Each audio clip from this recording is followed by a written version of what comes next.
It's a fair bit to get through, so please be patient and bear with me. Is it working? It's working. Excellent. I want to talk about match day preparation. I guess I'd be fair to say I'm pretty disappointed in some umpires, but I'm really wrapped in others.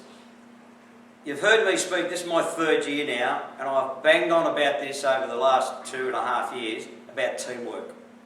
Yet I'm staggered to find out that umpires turn up to a game and don't talk. No game plan, don't talk about the rules, they talk about how many overs maximum, what if there's an underage bowler, there's no discussion. I umpired with Charles the Betts on Sunday, and the first question I asked him when he came over, I said, what's your game plan tonight? So, have a game plan, talk about it. Because we did have one umpire in particular, not in first 11, that thought it was a 40-over match. And when I rang him, he said, Benny, I made a mistake, I didn't read it, I didn't discuss it with my partner, etc. Guys, I can't say it hard enough and often enough. Please be a team. Work as a team. Ask questions of each other. Make sure you're on the same page. If you've never umpired with that umpire before, how you signal, where do you signal? How you signal. Do you do that? I know Premier Cricket do that for 3 to go. A lot of us were taught to do that. It doesn't matter. I don't care if you do that or you do that, as long as you're on the same page and you get it right. It's really important. So, talk about match day rules, signalling to each other, check the area around the pitch. One-day restrictions, what are they? What are the restrictions that we've got to look to? How many players are allowed inside the ring, outside the ring? Umpires are always better prepared. This is a quote from Neil, by the way, I'll dub him in. Umpires are always better prepared than those that don't do these things. It's a great quote. You're far better if you work as a team than if you don't. Be a team, guys, work together, please. I can't stress that enough. There's an old saying, if you're all rowing in the same canoe, you're bound to get to your destination. If you've got one rower not rowing in the same direction, you're going to have problems, aren't you? So it's really important we work together. Yes, Brian? What about helping each other out with lead buys? Absolutely. Tic-tac-toe. You just stole my thunder. That's okay. Because I'm not sure that everybody's aware of that type of communication. Yeah. And that's it's very, very helpful. It's great. To be honest, and I'll use Charles again, I hope he doesn't mind, the very first league buy that came when I was at the bowlers in, I think about over 3 or 4, Charles was doing this to me straight away. Well, how good's that? It's fantastic. It is, it just helps you. You feel part of the team. Yeah. It really lifts your spirits, that's it. But I like umpires to look at me because they're doing well, I'll give them the thumbs up. All sorts of things, just encourage. So being part of a team is about helping. You're only as good as each other on the day. So work as a team, be a team, walk out together, go off together. Your mate's gone to the loo at the tea break, wait for him, walk up together. Go into the room to have a cup of tea together. Do everything together. Don't go I'm an hour and a half here, I'll go and put the stumps up when my mate, I'll put the stumps up. That's no good. We work as a team, really important, please. Brian, can you give us a sense of understanding as to what you consider a catching position to be? In a one-day game, what do you think it is, Shilty? Yeah, about half. Yep, approximate. So if they're in front of the wicket, or they're in gully, or they're in slips, they're in leg slip, which we had on Sunday, it doesn't matter. First 15 overs in first and seconds is definitely 2 catches. So we should be aware that we should be reminding each other of that. LBW laws. Now, the feedback on the captain's reports is we've got a tendency, especially if a guy's batting out of his crease, takes a long stride forward, and the captain's saying, well, look, surely there's got to be some doubt, especially if the bowler's, going around the wicket. If a bowler goes round the wicket, whether it's a right arm or a left arm, what have they got to do, really, under the law, to get an LBW decision? Pitch it, pretty much straighten it up. So what I was encouraging... If a guy's bowling left arm around the wickets or a right hand batter, at the end of the day, if you bowl right arm round to a right hand batter, it's a bit different than bowl left arm round to a right hand batter. So you've got to weigh all that up. But what I encourage you to do as well, as soon as the bowler comes on the bowl, you start having a look from the very first ball. Is he swinging it a bit? Is he cutting off the wicket? What's he doing with the ball? And try and get a feel for it. Now, there are some spinners that have got wrong-uns. There are some bowlers who are good enough, like Dev was, reverse swing, those sort of things. So you've got to be able to watch the ball. I think what happens, quite a few of us are still moving our heads, so we're not picking the ball up to be able to see exactly what it's doing. So you might either be too close to the stumps, maybe too far back, whatever it might be. But the more you can keep your head still and just use your eyes, you'll pick up the ball a lot quicker. As soon as you can pick up the ball, you'll be able to determine a whole lot of things that will happen, where it pitched, where it impacted. So this is talking about 36.1, the LBW. Really important to go through the process. You've got to be 100% sure. If you're 99% sure, what's your decision? So why don't we do that in practice? Really important we go through that process. The process of where it pitched, where it impacted, what the batsman was he playing a shot, not playing a shot, what they're doing, and you'll determine whether it's out or not. I think with the guys at square leg, guys bat outside their crease, so I mean I do it to everyone. I like to get it back for myself. If the guy's batting, just do that at the full ball. Or yeah. I often say, try not to bring too much notice here. You don't want your partner over there, you're at square leg and he's down there and you go, no. you know, like you just ball, suddenly about that far, back foot, yeah. you know, it could be that far, you know, whatever it might be. So be mindful, and again, that's the teamwork. We call it tic-tac-toe, but it's something that a lot of new umpires wouldn't be familiar with. But it's just about communication, helping each other, and looking at each other on a regular basis. It reinforces it. We won't dwell on that. I just want you to have a look at this photo. Now it's a still, it's not a video. Your first impression, you see the mark on the pad, you see the ball there. Who would say that's out LBW? Oh, put your hand up. Put your hand up if you think that's out. What's the information you don't have?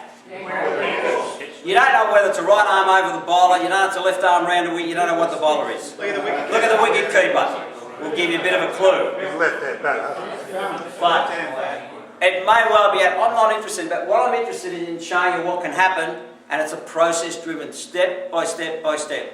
Again, you sum up right arm over the wicket bowler, which is probably right, more times than not in this one, because you can tell by where the keeper is. There's also a mark on the wicket, which you probably would guess is centre. Could be offside. It's an interesting one, isn't it? Because straight away, which I'm pleased to see, so many are saying, I'm not sure about that, because I don't have enough information.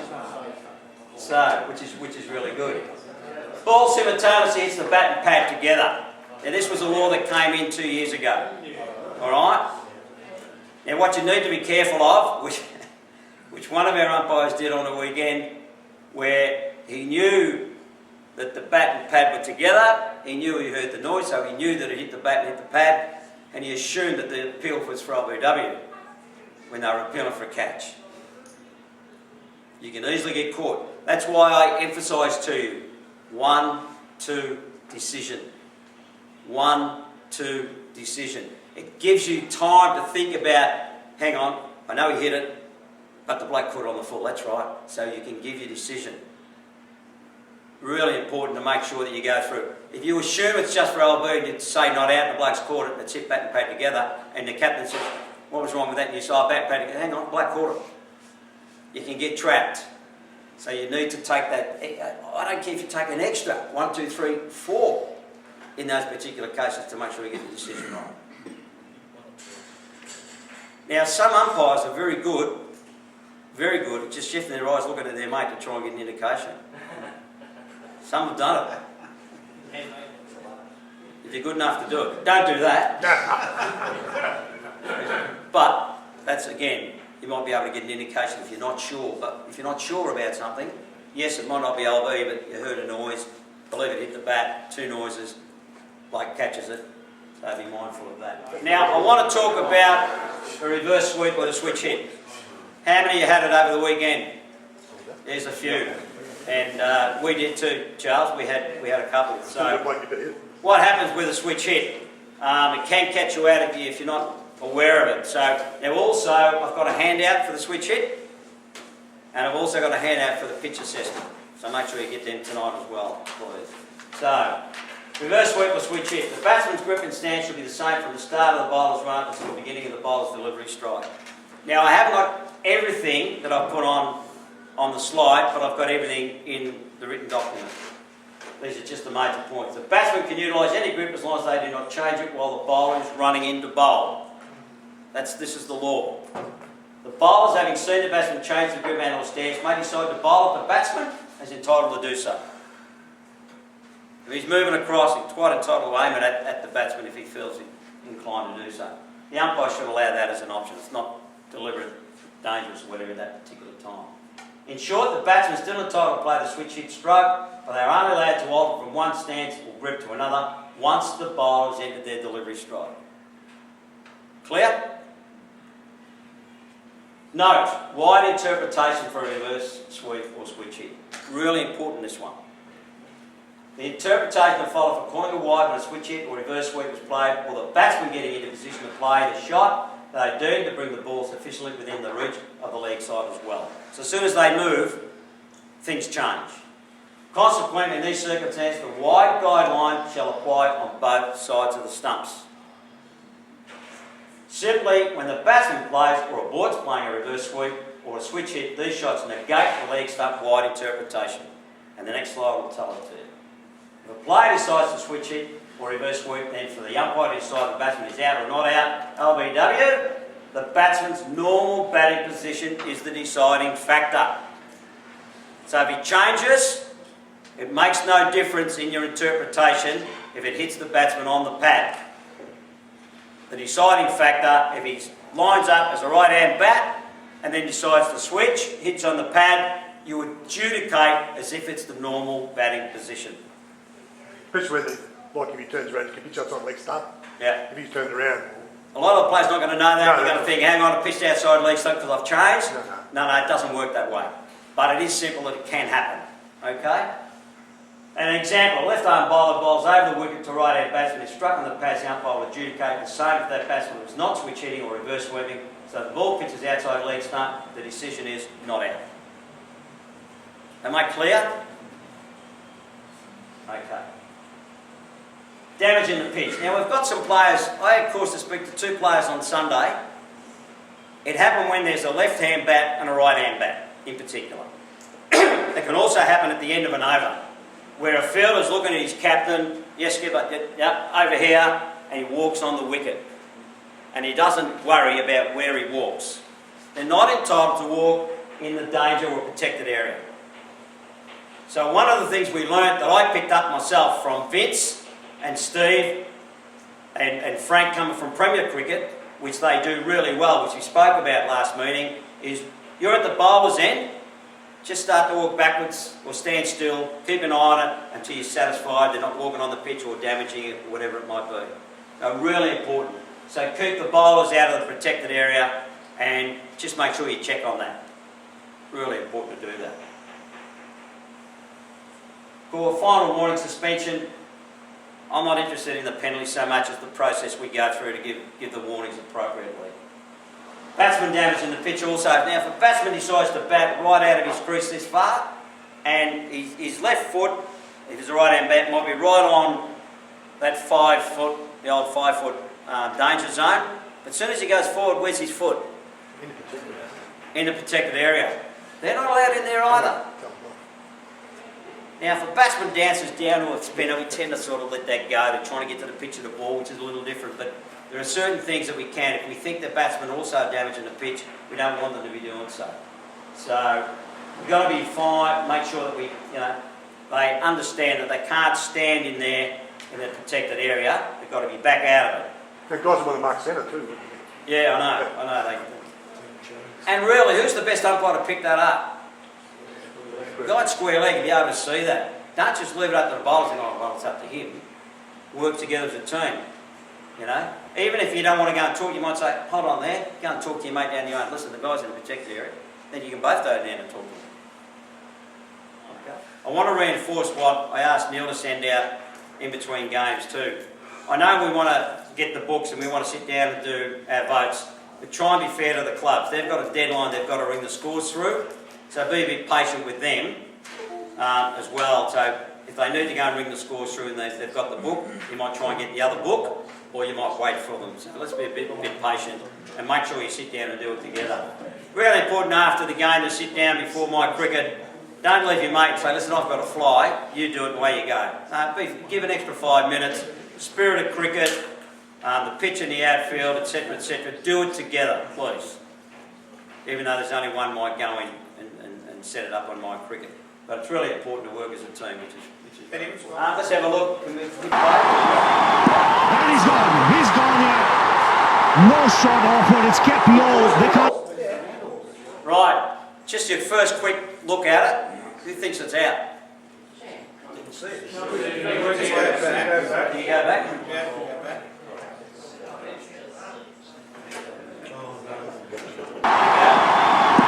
he's gone Who here. thinks it's out? No shot offered, it's kept low. They can't believe it. For a review. The Indians. Four signal, leg buys. You'll have to take a look at this. Was he struck outside the line? Remember, he's not offering a shot. Have a look at MS Dhoni. Do I have a chance of a review, he says. Now this is mighty close because it's again an error in judgment. It was the in swinger. It came back. He's saying it's high. Oh, that looked out. Would it have hit the stumps? Probably. They really looked Have a plumb. look. It's hitting outside the line. Only So good decision. question there is whether he was struck on the line or not. That's why it pays. It's really important to watch. Keep your wits about you in your viewing. Can we have a look at that last one? Yeah, that's the last one. No, it's not the one. That's the next one. Yeah, that's the last one. Yeah, that's the last one. Should we go? Let's have a look at this one.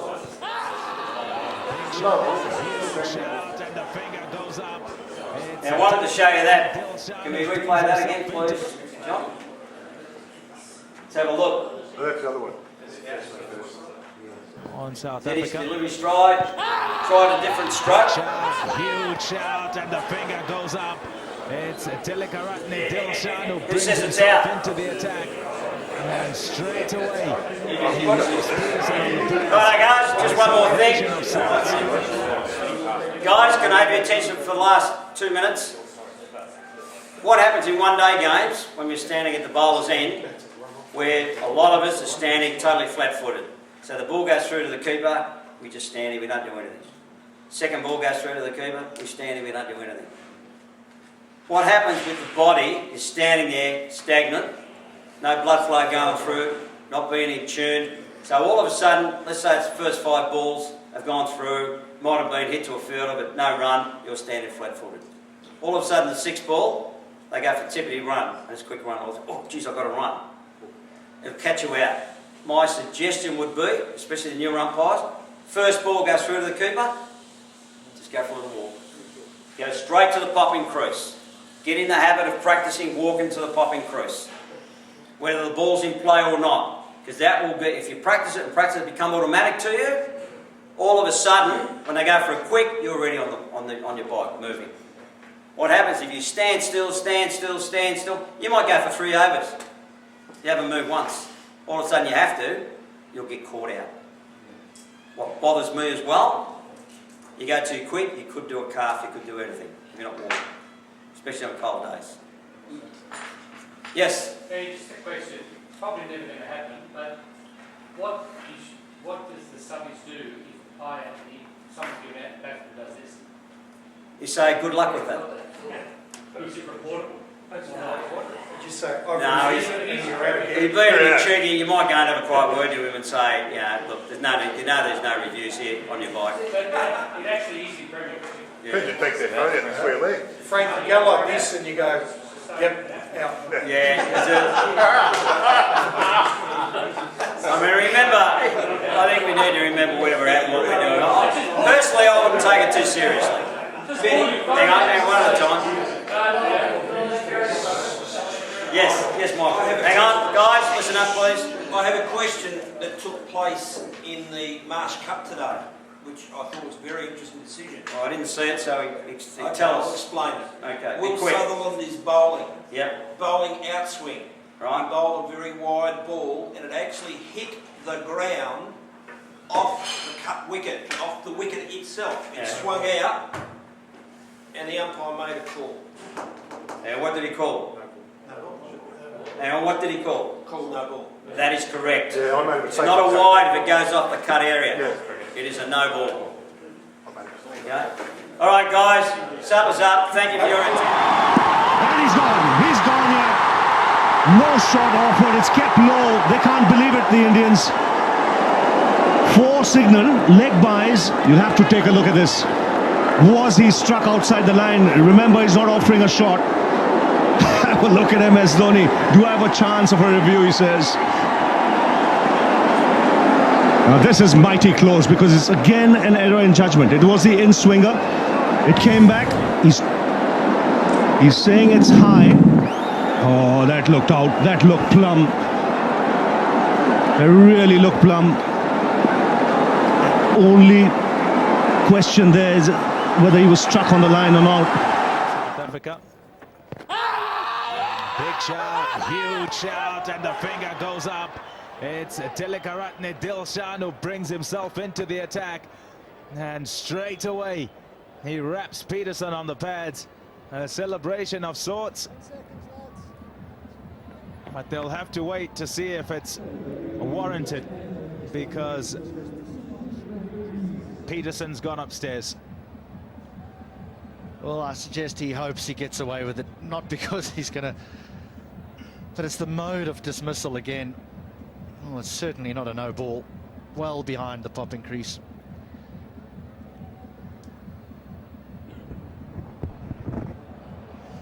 I think Peterson might be in a spot of bother. I'll put it out there, he is. He need not worry. Needs to start walking to the change room. That looks plumb. Didn't make any contact whatsoever. That's all that can save him. Here's Hawkeye pitching in line, turning just a little bit and smashing into the stumps. Original decision was out. It was spot on by Nigel Long. There you go. Reviews